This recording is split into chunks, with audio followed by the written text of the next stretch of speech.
दोस्तों, समाज में यूँ तो समस्याएं बहुत है, लेकिन एक मुख्य समस्या इन दिनों जो चल रही है और जो देखने में आ रही है कि आज हमारा समाज अपने बच्चों के विवाह को लेकर इतना ज़्यादा सजग हो गया है कि आपस में रिश्ते ही नहीं हो पा रहे हैं।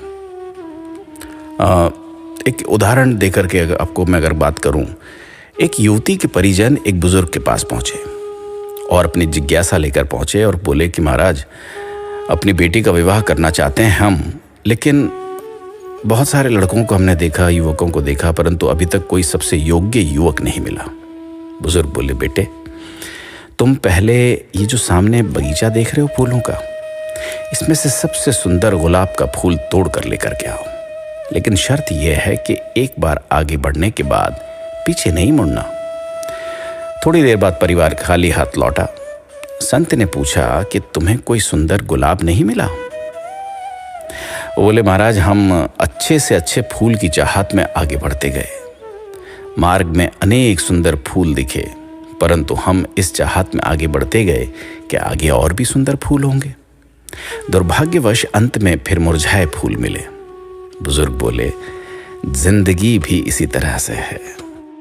सबसे योग्य की तलाश में भटकते रहोगे तो जो संभव है फिर पलट कर आओगे तो उससे भी हाथ धो बैठोगे। उम्र गुजरते देर नहीं लगती, इसलिए जो प्राप्त हो सकता है उसी में संतोष करने की प्रवृत्ति पैदा करें, यही संभव समाधान है।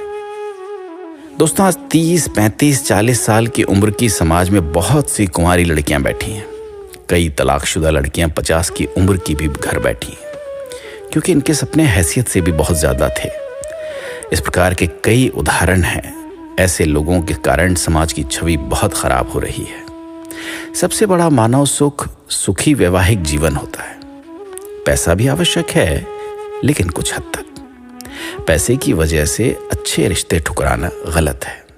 पहली प्राथमिकता सुखी संसार, अच्छा घर परिवार होना चाहिए। ज्यादा धन के चक्कर में अच्छे रिश्तों को नजरअंदाज करना गलत है।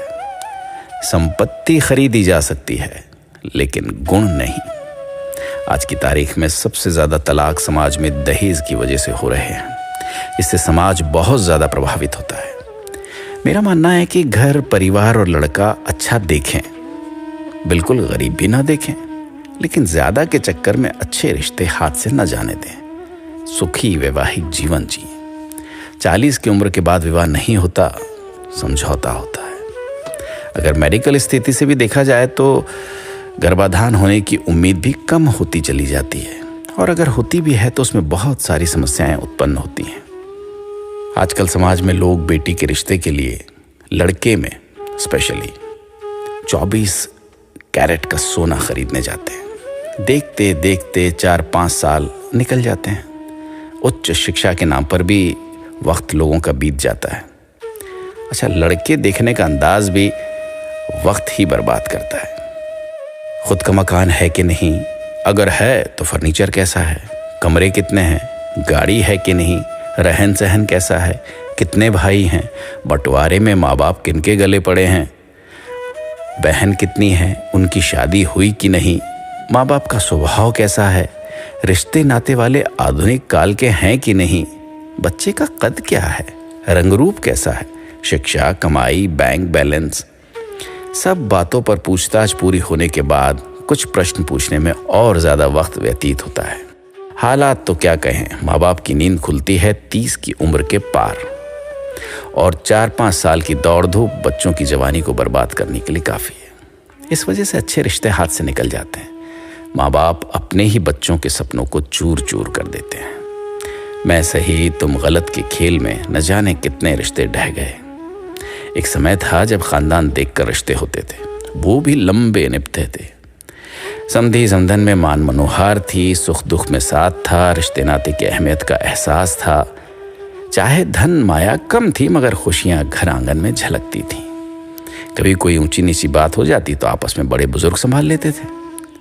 तलाक शब्द रिश्तों में था ही नहीं।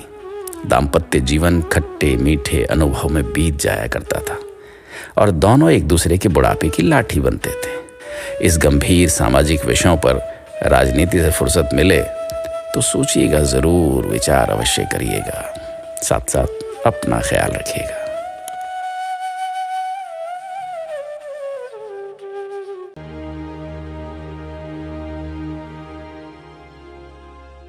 हेलो एवरीवन, मैं वीना।